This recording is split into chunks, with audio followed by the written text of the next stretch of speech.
Allahi bihimil malaikah fayaqulu ma arada haula'i atau kama qala sadaqa Rasulullah sallallahu alaihi wasallam.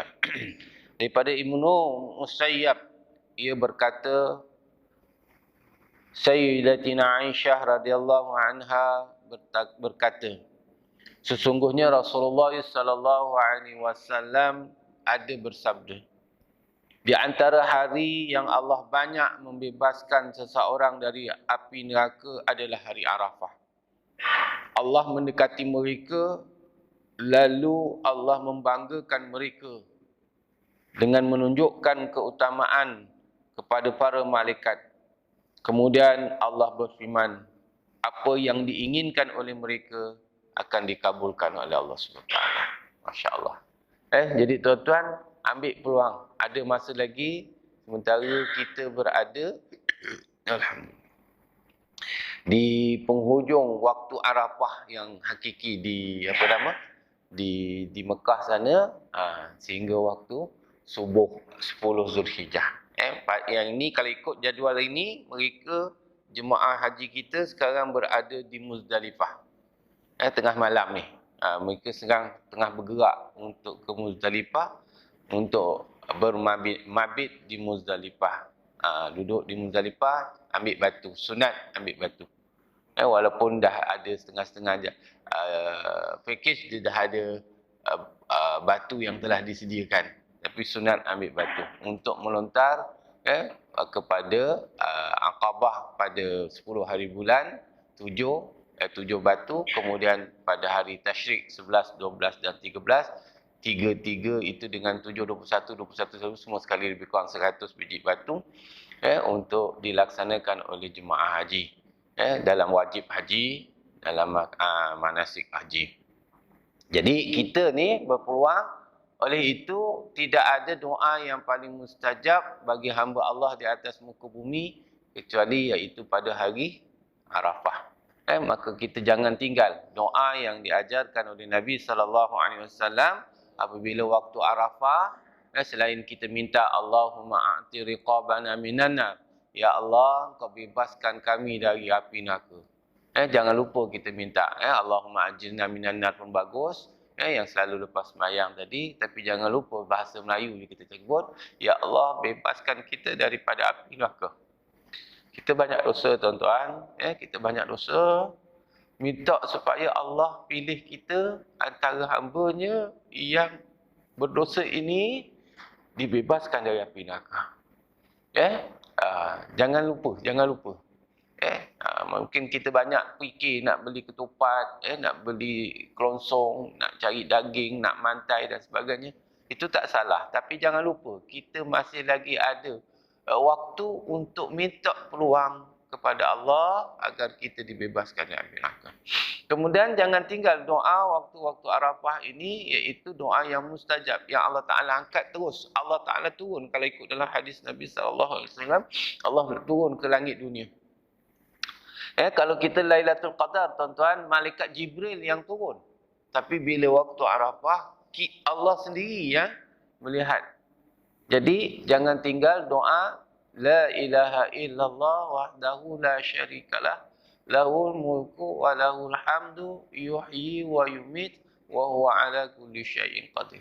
Jangan tinggal. Jangan tinggal. Tak nak juga panjang ustaz. Kita baca la ilaha illallah. Banyakkan tahlilan wa takbiran wa tahmidan. Maknanya banyakkan tahlil la ilaha illallah. Kemudian banyakkan takbir Allahu akbar. Kalau ikut sunat kita ni, lepas subuh tadi dah boleh takbir. Lepas tu itu namanya takbir muqayyad. Takbir muqayyad maknanya 5 hari, bermula dari pagi 9 Zulhijjah.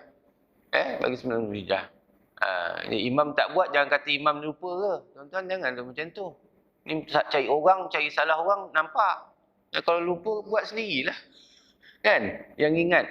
Kalau imam tak baca tu tak apa, sebab dia adalah sunat. Nak buat boleh, tak buat pun boleh. Maknanya boleh dah takbir. Bermula hari ni lepas Zuhur sampai kita pada 13 hari bulan. Namanya takbir muqayyad. Takbir yang diiringi dengan selepas waktu fardu. Solat fardu. Mana takbiran, banyakkan takbir. Allahu akbar, Allahu akbar, Allahu akbar. La ilaha illallah, Allahu akbar, Allahu akbar, walillahil hamd. Itulah tuan-tuan. Tak semestinya 3 kali dan sebagainya. Tak nak Allahu akbar, Allahu akbar, Allahu akbar banyak. Kemudian wa tahmidan, banyakkan oleh kamu memuji Allah Subhanahu wa taala. Memuji Allah, alhamdulillah, ya Allah, syukur kepada Allah taala kerana kau beri peluang bagi kita kesempatan untuk supaya kita ini dipilih oleh Allah, ya, walaupun tidak menjadi tetamunya, tetapi kita dipilih supaya kita termasuk dalam golongan orang yang mendapat keampunan Allah SWT. Maka jangan tinggal dalam waktu kita mohon keampunan Allah, jangan tinggal sayyidul istighfar. Allahumma anta rabbi la ilaha illa anta khalaqtani wa ana abduka wa ana ala ahdika wa wa'dika mastata'tu a'udzu bika min syarri ma sana'tu abu'u laka bi ni'matika alayya wa abu'u bi dzambi faghfirli fa innahu la yaghfiru dzunuba illa anta. Panjang sangat Ustaz. Faghfirli fa innahu la yaghfiru dzunuba illa anta. Faghfirli, mohon ampun. Aku mohon ampun ya Allah. Faghfirli, ampunkanlah aku. Faghfirli fa innahu la yaghfiru dzunuba illa anta. Tidak ada satu kekuatan yang boleh mengampunkan dosa-dosa hamba-Nya illa anta, kecuali Engkau ya Allah. Maka banyakkanlah kita istighfar. Moga-moga kita memenuhi ruang-ruang yang kesempatan diberi oleh Allah Ta'ala pada Allahumma salli sayyidina Muhammad pada waktu Arafah. Jadi kita jangan pening-pening tuan-tuan. Waktu Arafah kita ialah hari ini. Waktu Arafah kita di luar Mekah ialah hari ini. Mengikut kawaid ru'yah yang telah diputuskan oleh kerajaan. Maknanya kita hari ini sangat-sangat digalak untuk berpuasa pada 9 Zulhijjah. Siapa yang belum berniat dan siapa yang belum makan ataupun membatalkan puasa dalam waktu sekarang ni belum menjamah makanan, tak ada malam tadi tak ada niat nak apa benda, tuan-tuan masih lagi berpeluang untuk berniat untuk untuk puasa sunat 9 Zulhijjah. Apa fadilat dia? Allah Ta'ala beri 2 tahun pengampunan dosa. Siapa yang berpuasa sehari pada 9 Zulhijjah, Allah Ta'ala hapuskan dosa setahun yang lepas dan setahun yang akan datang.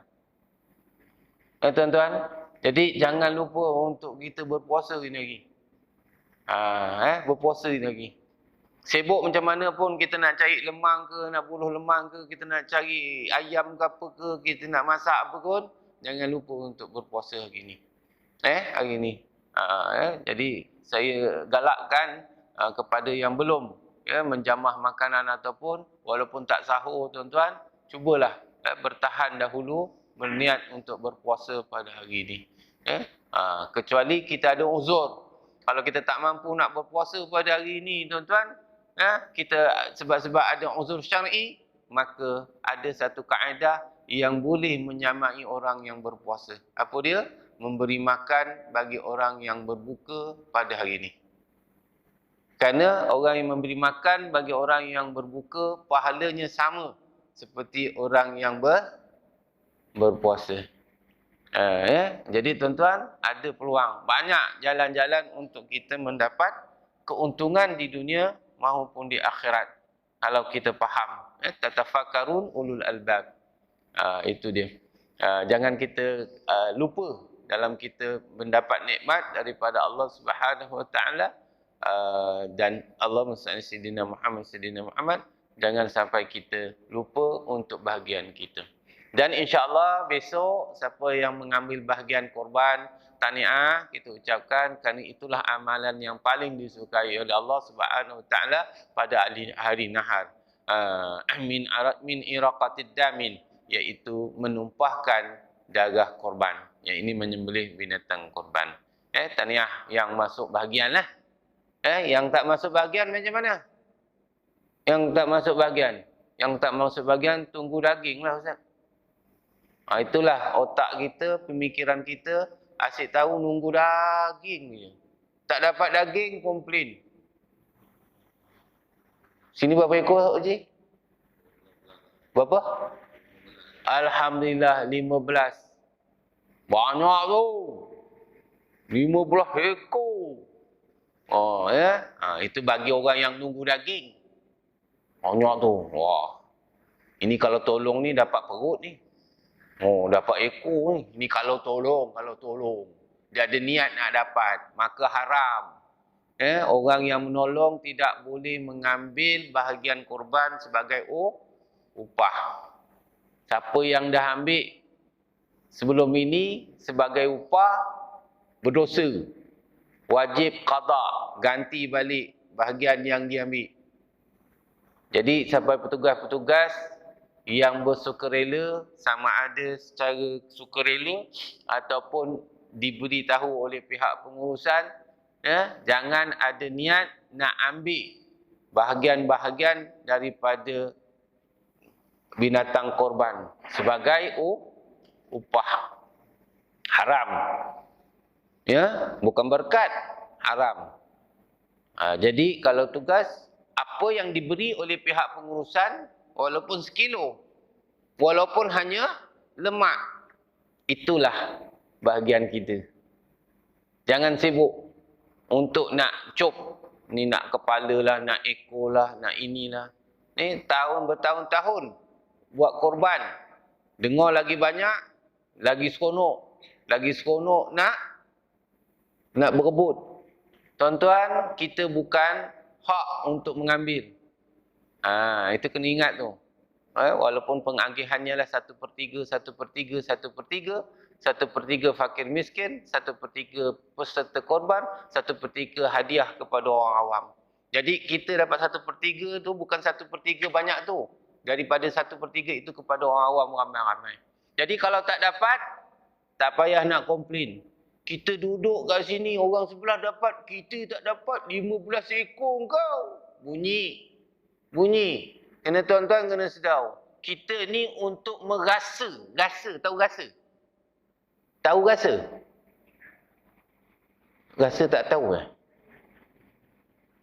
Bukan untuk dimiliki. Untuk rasa saja bahagian daging. Kalau kita sebahagian daripada 1/3 hadiah. Yang wajib dapat ialah fakir miskin.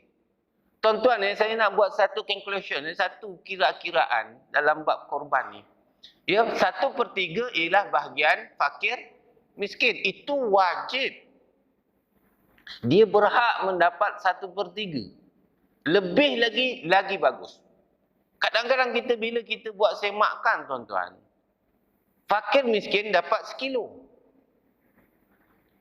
Betul ya? Pihak pengurusan akan sediakan sekilo daging. Fakir miskin dapat bagi. Itu yang layak, yang wajib dapat, yang menyebabkan ibadah korban kita sah. 1/3. Orang kaya dapat 3 kilo. Dia bahagian tolong siang-siang 3 kilo dengan perut, dengan kaki, dengan tulang. Fakir miskin dapat 1 kilo. Tuan-tuan tak terasa bersalah ke? Sepatutnya siapa yang dapat 3 kilo? Sepatutnya siapa yang dapat lebih? Kita. Alhamdulillah, tuan-tuan punya hukum memang hebat.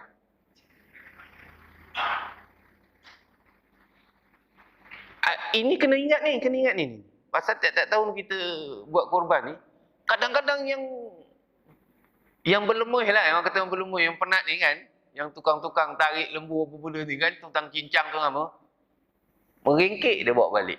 Maaf saya cakap, saya bukan cakap orang sini, saya cerita masyarakat kita. Fakir miskin 1 kilo. Sepatut dia layak dapat lebih daripada kita. Jadi kita kena betulkan persepsi. Macam mana kita nak dapat pembebasan daripada api neraka? Tadi kita harap pada Arafah kita bebas daripada api neraka. Tapi bila hari raya, kita macam nak akhiri diri kita masuk neraka.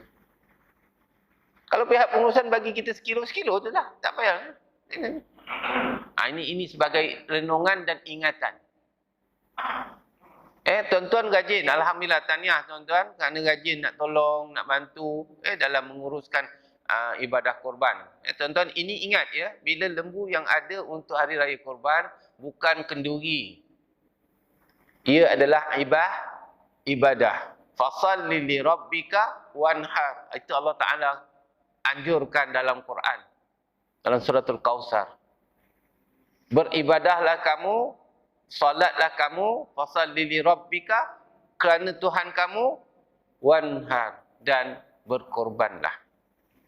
Jadi jangan anggap kita bila mentaliti orang Melayu, daging korban tu wajib dapat kepada semua kampung. Tidak semestinya semua dapat kalau dia kaya. Tapi kalau semua satu kampung itu miskin, wajib satu kampung tu dapat. Jadi kalaulah tahun ini orang tak hantar, dah lah kita ni orang kaya, VIP pula. Tahu VIP? Daging tu kena hantar ke rumah. Kena hantar ke rumah. Dan hantar rumah buka pula tu. Ustaz, imam, kenapa? Banyak lemak. Banyak lemak, siapa yang banyak lemak tu? Bukan dalam plastik tu yang banyak lemak. Orang yang cakap tu banyak lemak. Siap tanya, ini banyak lemak ni, tu kau lah nak masak apa? Tuan-tuan, kita bukan untuk nak mewah. Kita dapat daging korban untuk nak menyelesaikan hukum, untuk nak rasa daging korban. Itu saja. Kalau dia bagi setengah kilo lah. Kalau tak dapat, sudah. Jangan mulut simpan, mulut sikit. 15 ekor banyak tu. Tunggu ni kita tak dapat pun. Orang sebelah dapat, kita tak dapat. Mulut. Faham?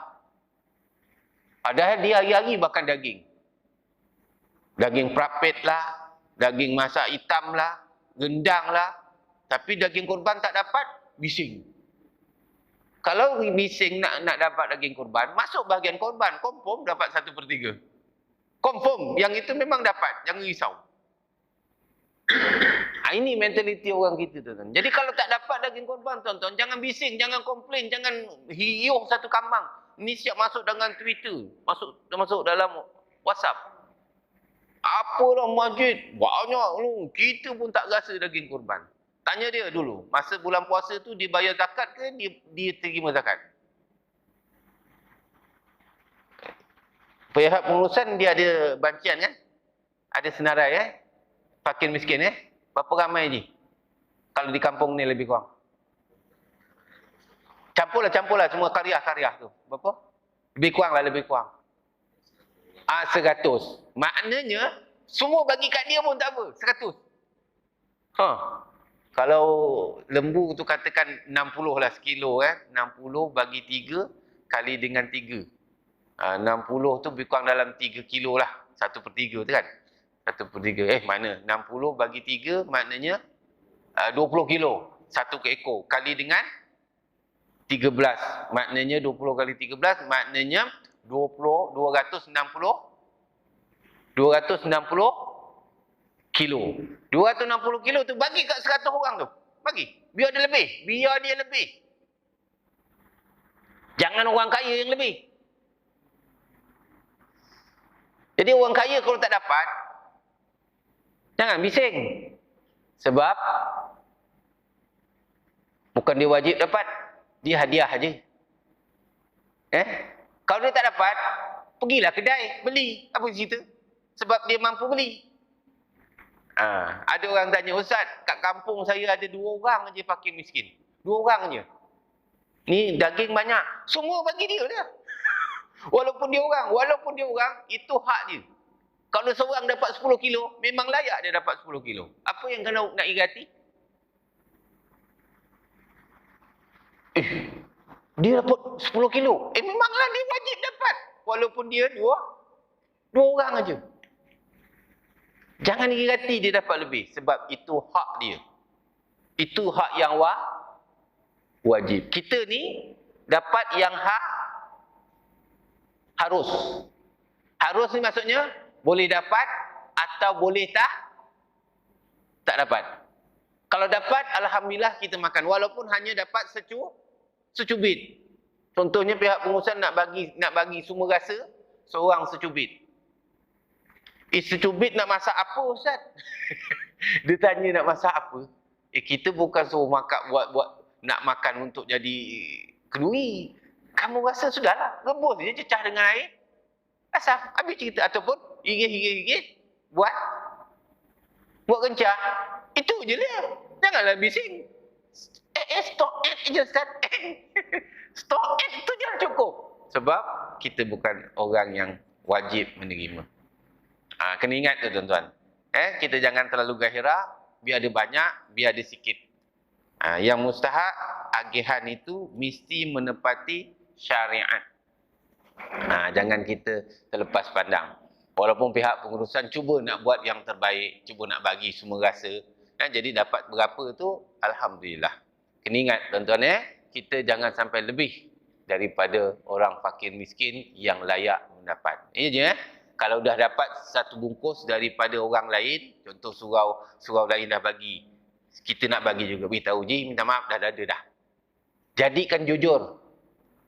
Ini, alhamdulillah, siap cium daging tu. Oh, Allah, terima kasih. Padahal dalam peti ais dah ada 5 kilo. Ada 5 surau bagilah. Masuk yang masjid ke 6 kilo. Tuan-tuan 6 kilo nak buat apa kan? Itu yang sebulan menu daging tu. Tolonglah kita betulkan persepsi kita. Moga-moga kita menjadi orang yang mendapat pembebasan dari api neraka.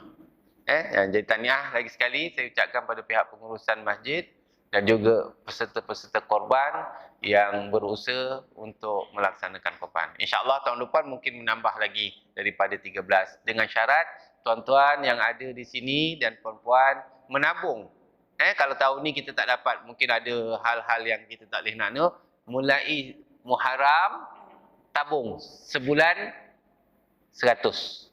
Sebulan 100. 2 bulan, 12 bulan, 1,200. Boleh tak masuk satu bahagian? Boleh. Mustahak nabung. Untuk kita ada niat melakukan ibadah korban. Kerana tidak ada amalan yang sangat disukai oleh Ta'ala pada hari nahar, iaitu menumpahkan darah korban, sembelih binatang korban. Jadi, tahniah, insyaAllah besok siapa ada masa tidak balik kampung, datanglah ramai-ramai ke masjid. Besok pukul 10 lebih kurang tiga. Pukul 10. Ini iklannya. Tolonglah ramai-ramai melaksanakan ibadah korban bagi hamba-hamba Allah yang berkorban. Jadi kita melepaskan fardu kifayah kita untuk melaksanakan ibadah korban agar ibadah korban yang dilakukan oleh tuan-tuan dan perempuan pada tahun ini sebagai ibadah korban yang terbaik di sisi Allah Subhanahu Wa Taala. Begitu juga dengan petugas-petugas yang membantu untuk melaksanakan ibadah korban. Petugas yang sama-sama mendapat keredaan Allah dan dapat pengampunan Allah serta pembebasan dari api neraka. Amin. Ya Rabbal Alamin. InsyaAllah. Boleh tuan Panjang pula Ustaz punya sembang lagi. Dah lama tak sembang dekat sini. Dekat 2 bulan rasa je. 2 bulan tak kuliah kita. Baiklah. Boleh tak? Jadi kalau tak dapat daging korban tahun ni, jangan dua monyok tak datang surau masjid. Ni kenapa tak datang ni? Datang apa? Tak dapat daging Tak dapat daging, tak datang berjemaah. Rugi bang. Tak dapat daging, tak jadi hal lah. Haji pun darah tinggi ada. Kencing manis pun ada. Sibuk juga nak ambil daging. Tapi nak juga kan. Walaupun penyakit macam-macam ada. Ada. Tak ada sudah tuan-tuan. Saya pun tiap-tiap tahun laksanakan ibadah korban pun tak ada ambil banyak. Kadang sekilo tu, sekilo 2 tu lah, itu cukup lah. Itu pun kadang-kadang tak habis nak makan. Jadi tak payah kita nak berebut, kita nak ambil bahagian untuk nak mengambil yang bukan hak kita. Baik. Ma'asyiral muslimin muslimat tetamu Allah yang dimuliakan. Tersambung lagi pengajian kita dalam bicarakan kitab 50 tanda-tanda orang munafik menurut Al-Quran dan Al-Hadis. Walaupun sebagaimana yang telah kita nyatakan dalam hadis sahih riwayat Muslim, ada 3 tanda-tanda orang munafik. Dah syuruk dah, baru nak masuk kitab dah syuruk dah. Tak apalah. Jadi ada tanda-tanda, ada itu tanda yang yang Nabi sebut dalam hadisnya. Ayatul munafik salas. Ada tanda-tanda munafik itu ada 3. Ini grand dia. Iaitu iza hadasa kadzab. Apabila dia berbicara, dia bohong. Wa iza wa'ada akhlaqa. Apabila dia berjanji, dia mungkir. Wa iza tumina khana. Apabila dia diberi amanah, dia mengkhianati ataupun dia melakukan penyelewengan. Itu antara yang jelas kalau ada sifat-sifat itu. Untuk hari ini kita lihat tanda yang ke-29. Panjang lagi, kita ada 50, bagi tu lagi berapa bulan lagi. Lambat-lambat pun tak apalah. Kadang-kadang benda-benda munafik ni tuan-tuan nampak simple, tapi mungkin jadi amalan, mungkin jadi karakter kita. Maka kita mohon pada Allah supaya sifat-sifat atau tanda munafik ini tidak terlipat kepada diri kita. Kalau dah ada, mungkin ada, agar kita cepat-cepat bertobat, mohon ampun supaya sifat itu akan terhindar daripada kehidupan kita, insya-Allah.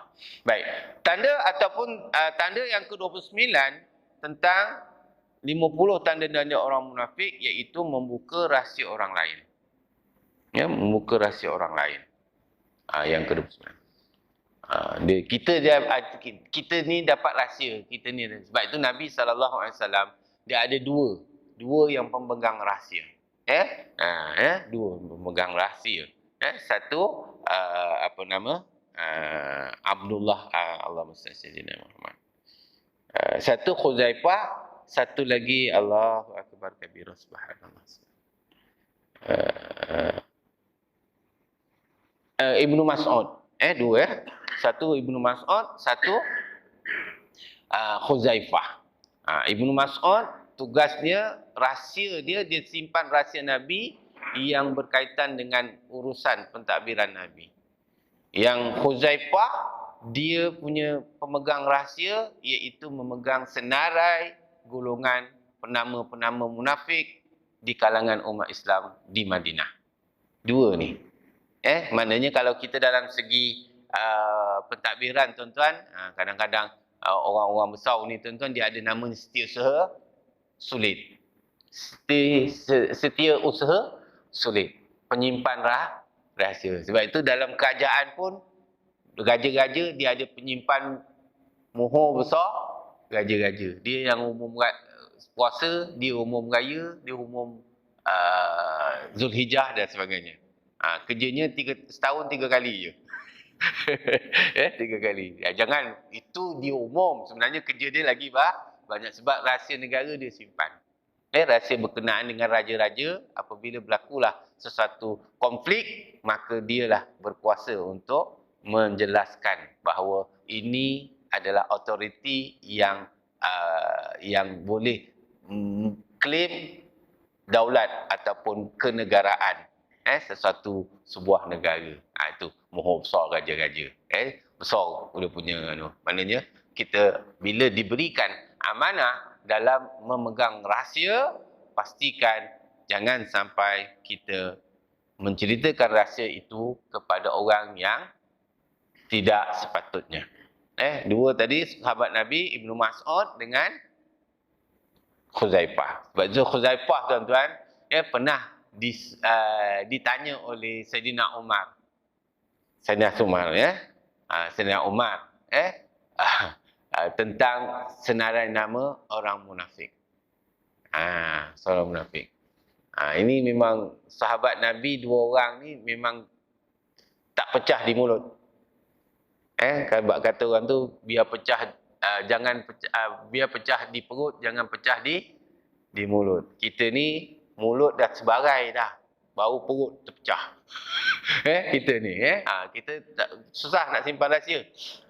Kalau boleh tolong, jangan kita Pada satu ketika Sayyidina Umar tuan-tuan bertanya kepada Huzaifah Al-Yamani. Huzaifah, ada tak Umar dalam senarai Umar orang munafik, dia kata. Dia nak tanya tu, nak cuba nak tanya Huzaifah agar Huzaifah cerita. Dia kata, ya Huzaifah, ada tak orang yang bernama Umar sebagai munafik? Huzaifah tak jawab. Dia tak jawab. Yang tanya tu bukan jalan-jalan tau. Sahabat Nabi, orang hebat juga, kalangan orang tu. Tapi Huzaifah tak jawab, walaupun yang tanya tu orang yang berkedudukan. Sebab Nabi pesan, kamu tidak boleh menyebut apa jua rahsia ini kecuali dengan izin Nabi. Hebat kan? Sebab itu dia menjadi orang yang diberi kepercayaan. Kenapa dia tak percaya dekat Umar? Kenapa tak percaya Abu Bakar? Bukan Nabi tak percaya pada Umar dan Abu Bakar ataupun sahabatnya yang lain. Sebab mungkin ciri-ciri yang lebih ketat yang patut ada pada Huzaifah Al-Yamani. Kalau boleh kita jadi, kalau kawan-kawan rapat, sahabat-sahabat, dalam angkatan, dalam satu organisasi, kalau kita tahu rahsia-rahsia yang sepatutnya tidak perlu dikeluar ataupun disampaikan pada umum, kalau boleh tolong jangan sampai kita menyebut. Kerana ia salah satu daripada sifat atau tanda orang munafik. Setiap manusia tentu memiliki rahsia tersendiri. Dalam Islam, jika seorang mengetahui keburukan orang lain, kemudian diceritakan di khalayak ramai, maka perbuatan ini adalah berdosa besar dan ia adalah juga salah satu daripada ciri-ciri orang munafik. Tuan-tuan, dalam hidup kita ni tuan-tuan, kadang-kadang kita tahu hal orang, kita dapat maklumat yang tepat, dan benda itu tidak baik. Tidak baik ataupun perkara buruk. Maka itu sebagai satu rahsia bagi kita.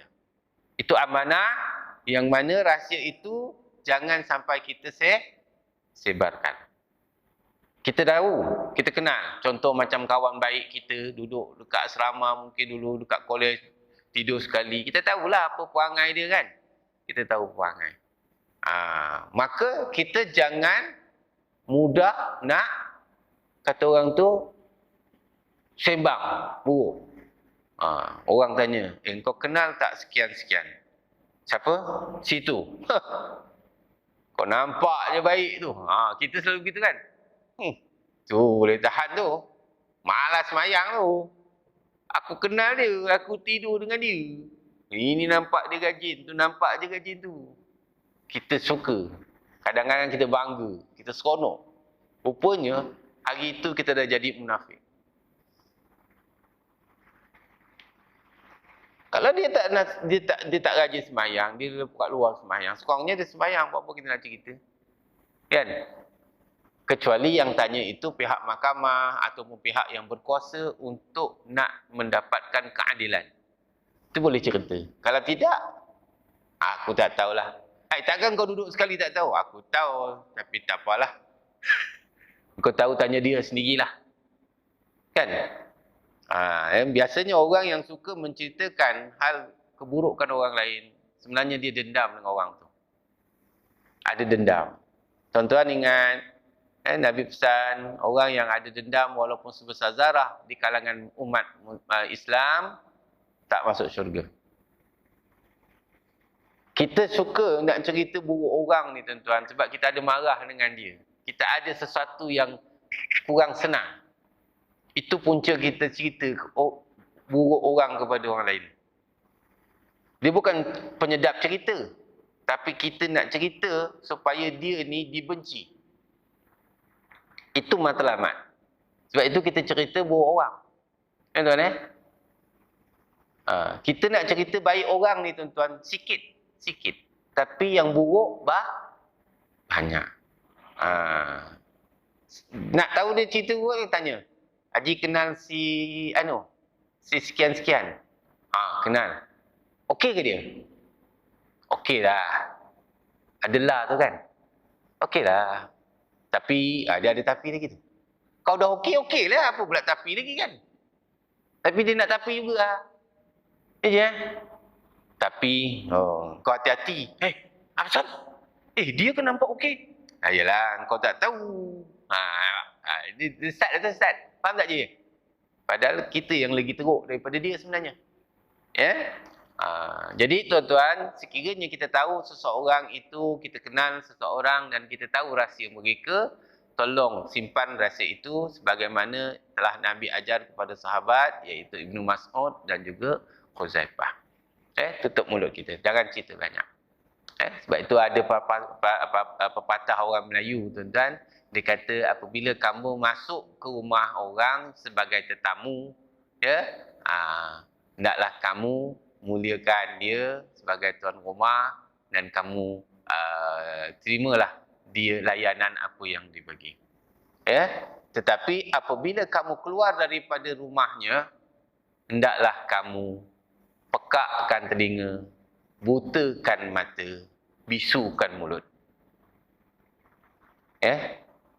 Mana kalau kita pergi rumah orang, orang datang panggil kita, datang tandang ke rumah, dia datang. Orang kita kan suka bila datang, dia tengok, rumah besar. Kereta banyak. Ada anak dara tak kahwin lagi. Ada janda. Contoh. Kan kita suka tengok, pokok bunga bunga keladi. Kita tengok, kan orang datang, kita datang rumah orang, betul je ya? Tak pernah pergi rumah orang. Alhamdulillah, tuan-tuan hebat. Tuan asyik panggil orang datang rumah tuan aja. Itu pun satu juga nak nunjuk rumah dia hebat juga. Okey, habis cerita. Kita cerita. Memang kita suka tengok. Alhamdulillah, keindahan, kecantikan. Lepas tu adalah anak dara tua dia ada ini kata. Kita dah dapat nampak rahsia dia. Baik itu apabila kita keluar daripada rumahnya, butakan mata. Maknanya apabila apa yang kita nampak tadi, tak payah kita nak selidik. Kemudian, bisukan mulut. Jangan cerita apa yang ada di situ. Kemudian, pekakkan telinga. Bila orang tanya, engkau kenal si Mamat? Kenal. Kau pernah pergi rumah dia? Pernah. Okeylah, cakap dia pernah. Okey, rumah dia okey. Okey. Dia ada anak dara kan? Anak dara yang ada 4. Macam, aku dengar seorang tu tak kahwin dah umur 34. Saya tak tahu. Jangan. 34 kau tahu? Tak kahwin lagi. Dia yang sibuk. Padahal yang punya diri pun tak kisah. Kita yang tengok susah. Biar dia. 34 ke, 45 ke, 54 ke. Biarkan lah. Apa masalah dia? Dia tak ganggu kita pun. Susah hati kita Jadi tuan-tuan, jangan kita bincang. Ini amaran Allah Subhanahu Taala kerana Allah Taala berfirman dalam surah An-Nur ayat 19. Sebab itu surah An-Nur ni tuan-tuan banyak cerita tentang tabayun. Untuk kita nyemak. Antaranya Allah Subhanahu Taala berfirman, a'udzubillahi minasyaitonir rajim. Innal ladzina yuhibbuna an tashi'al fahisha fil ladzina amanu lahum azabun alim fid dunya wal akhirah. Wallahu ya'lamu wa antum la ta'lamun. Shadaqallahul azim. Yang bermaksud, sesungguhnya orang-orang yang ingin agar berita, ini perbuatan yang amat keji itu tersiar di kalangan orang-orang beriman, bagi mereka adalah azab yang pedih di dunia dan di akhirat. Dan amaran Allah, Allah Maha mengetahui sedangkan kamu tidak mengetahui. Jadi walaupun kita banyak maklumat, sebenarnya kita masih lagi kekurangan. Dan nak bezakan dengan ilmu Allah SWT. Jadi Allah Ta'ala bagi amaran, kalaulah kita tahu suatu-suatu berita yang buruk di kalangan umat Islam dan kita cuba untuk expose, cuba untuk dah bagi tahu pada orang ramai, ingat, Allah menyediakan satu tempat yang azab lagi pedih bagi golongan tersebut. Maknanya, jangan kita rasa seronok, kita rasa gembira, kita rasa, happynya Ustaz. Saya dah cerita ke orang, happy. Kalau dalam kaunseling memang kita kena cerita, tapi kepada orang yang tertentu. Kalau kita cerita pada umum tentang keburukan orang, maka itu adalah satu azab kepada kita. Maknanya kita telah menyediakan satu luang dari dalam neraka. Kata Allah SWT dalam surah An-Nur ayat 19. Maka janganlah kita rasa seronok-seronok nak cerita tentang keburukan orang. Kalau kita pergilah satu majlis tu tak dapat kepuasan daripada hati kita dah pergi tak puasan. Jangan bising-bising. Jangan bising.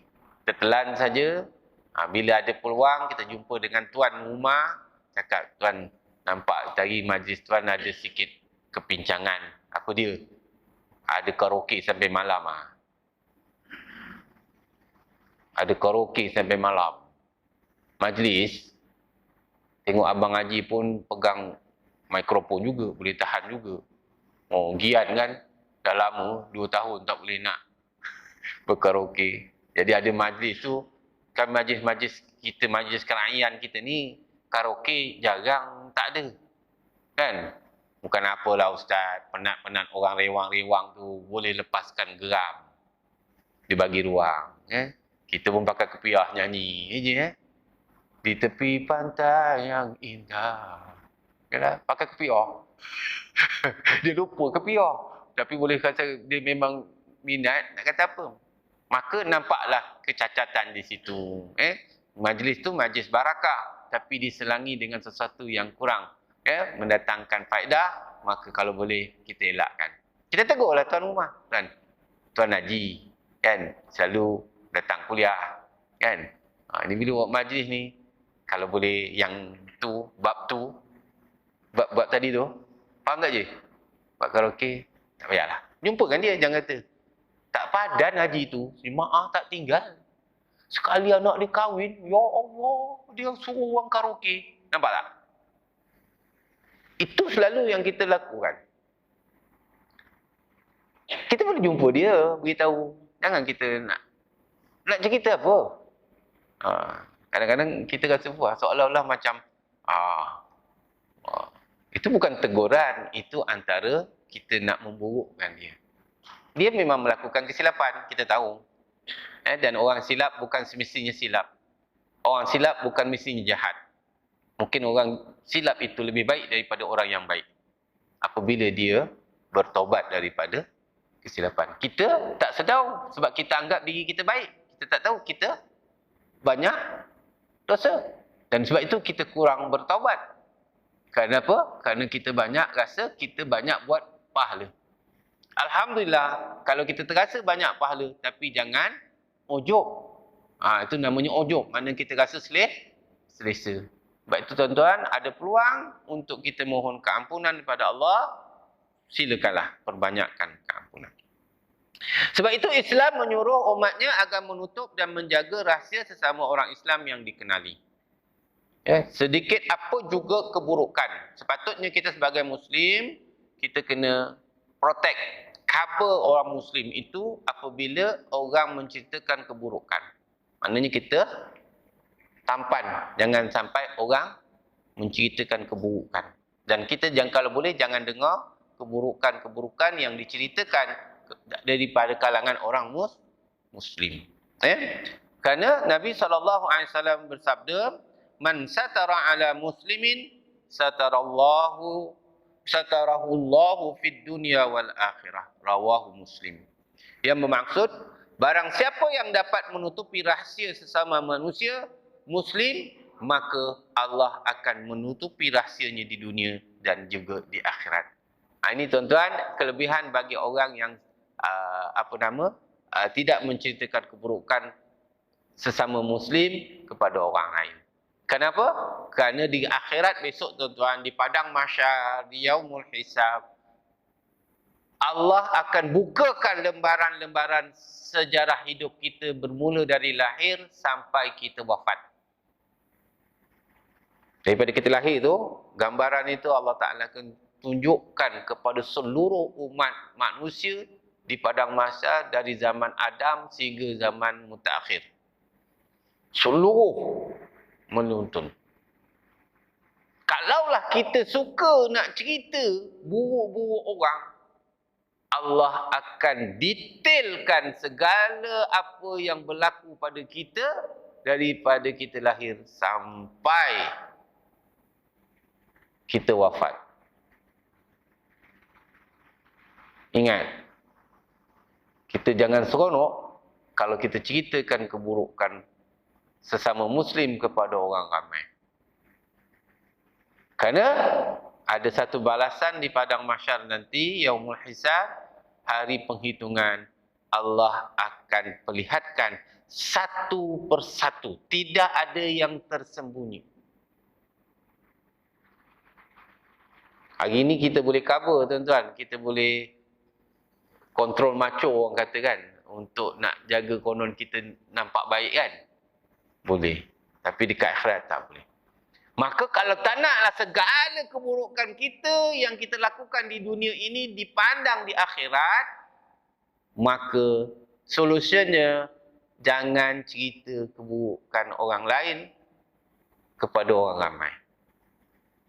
Janji Nabi, janji Allah, siapa yang tutup aib manusia sesama Muslim, Allah akan tutup aib dia di akhirat dan juga di dunia.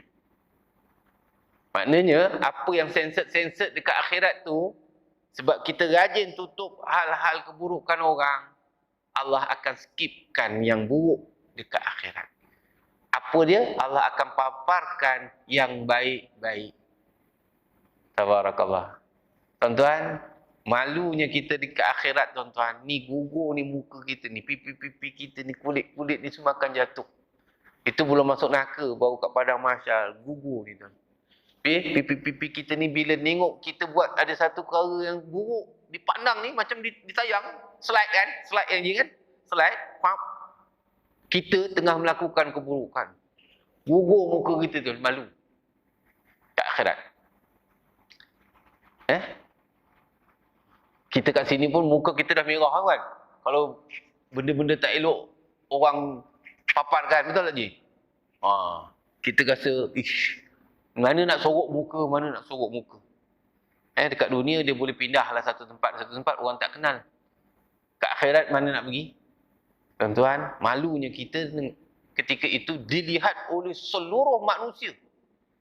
Daripada zaman Adam sampai ke zaman mutakhir. Kita malu, tuan-tuan. Jadi kalau kita tak nak jadi malu di akhirat, tuan-tuan, jadilah hamba Allah yang berada di atas muka bumi. Kita cuba simpan rahsia-rahsia itu agar jangan sampai kita expose ataupun kita menceritakan keburukan kepada orang lain tentang sahabat kita. Walaupun kita marah dengan dia, buat tak reti je lah. Tapi benda itu bukan senang, ya tuan. Bukan senang kita nak buat. InsyaAllah kita usaha kepada Allah Ta'ala. Ini waktu Arafah lagi, tuan-tuan. Doa mustajab. Kita doa kepada Allah agar kita termasuk orang yang tidak menyebarkan keburukan kepada orang ramai. InsyaAllah kita jadikan sikap kita sentiasa berwaspada dalam berkata, berfikir dahulu sebelum berkata, kemudian banyakkan cerita kebaikan orang. Banyakkan cerita kebaikan orang. Tuan-tuan, nak tahu hati kita baik tidak baik, tengok apa cerita yang kita nak khabarkan. Kalau banyak cerita buruk, itu menunjukkan hati kita kotor. Kalau kita banyak cerita baik, itu menunjukkan hati kita bersih. InsyaAllah. Jadi tuan-tuan, ambil peluang pada hari Arafah yang mulia ini, pada 9 Zulhijjah ini, supaya kita menjadi orang yang sentiasa mendapat bantuan dan keredaan Allah SWT. Jadi sekadar itulah untuk pagi ini. Mohon maaf daripada saya. Moga-moga dapat kita berkongsi agar kita menjadi hamba Allah yang baik selepas ini, insyaAllah. Jadi janganlah kita tukang penjanang.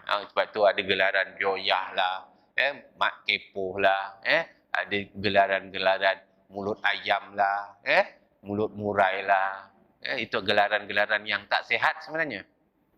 Tapi ada orang suka nama tersebut. Jadi kita ni kalau boleh, biarlah orang dengan gelaran yang baik, insyaAllah. Jadi sekadar itu untuk pagi ni. Selamat beramal, selamat menjalani ibadah puasa, selamat menyambut Hari Raya Ailadha, selamat menjalani ibadah korban, selamat bertugas untuk ibadah korban, selamat melaksanakan ibadah yang terbaik di sisi Allah SWT. Moga-moga kita termasuk orang yang mendapat pembebasan dari api neraka. Amin. Ya Rabbal Alamin. Aku liqali hadza. Nastaghfirullahaladzim li walakum. Walisal muslimina wa muslimat. Wal mu'minina wal mu'minat. Birahmatika ya arhamar rahimin. Bismillahirrahmanirrahim. Alhamdulillahi Rabbil Alamin.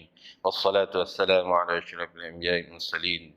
وعلى آله وصحبه أجمعين رضينا بالله ربا وبالإسلام دينا وبمحمد صلى الله عليه وسلم نبيا ورسولا اللهم فقنا في الدين وعلمنا بالتأويل يا أرحم الراحمين اللهم أعت رقابنا من النار اللهم أعت رقابنا من النار اللهم أعت رقابنا ورقاب آبائنا وأمهاتنا ولأجدادنا ولمشايخنا من النار اللهم إنك عفو كريم اللهم إنك عفو كريم اللهم إنك عفو كريم تحب العفو فاعف عنا برحمتك يا أرحم الراحمين لا إله إلا الله وحده لا شريك له له الملك وله الحمد يحيي ويميت وهو على كل شيء قدير نستغفر الله العظيم نستغفر الله العظيم نستغفر الله العظيم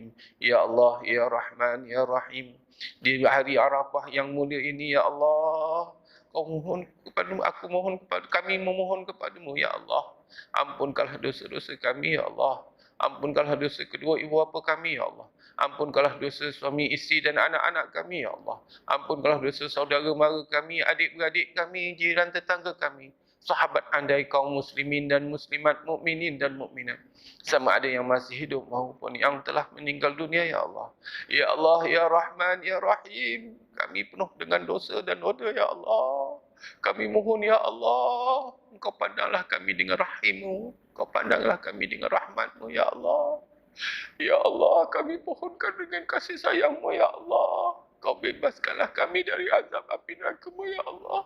Ya Allah, pilihlah kami sebagai golongan hamba-hamba-Mu yang mendapat pembebasan di pada hari Arafah ini ya Allah dari api neraka-Mu ya Allah. Ya Allah, ya Rahman, jangan Kau biarkan kami dengan dosa-dosa kami ya Allah.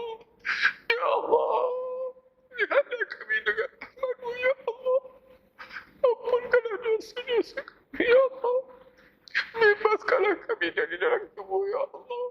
Ya Allah, sekiranya kami pernah melakukan kezaliman dan kemungkaran kepada-Mu ya Allah, berikanlah keampunan.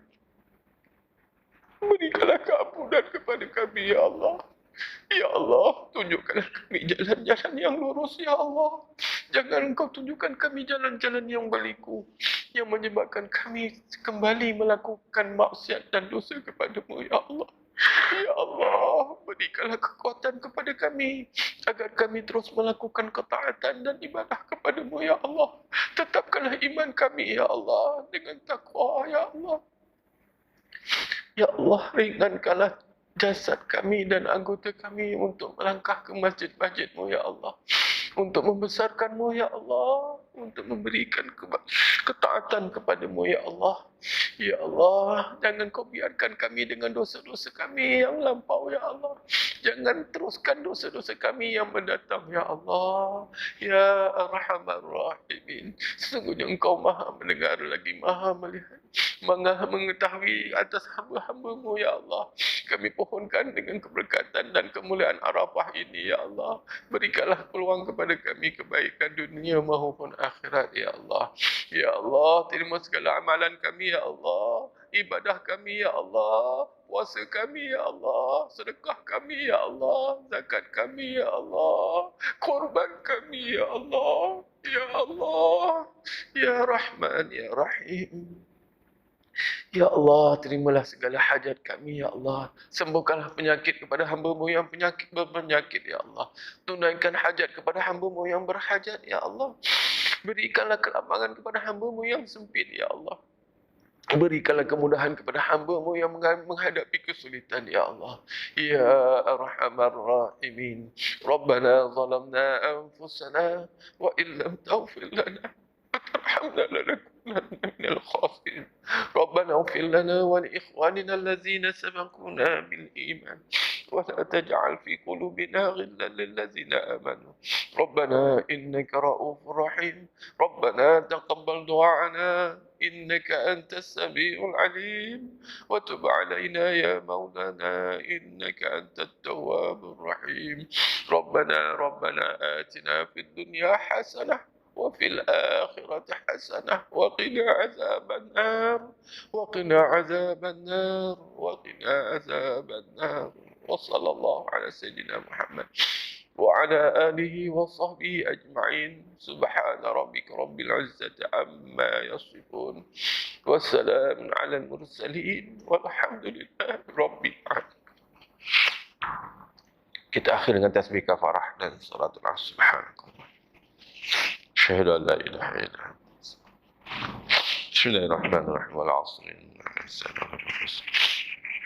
إلا الذين آمنوا وعملوا الصالحات وتواصوا بالحق وتواصوا بالصبر وبالله التوفيق. السلام عليكم ورحمة الله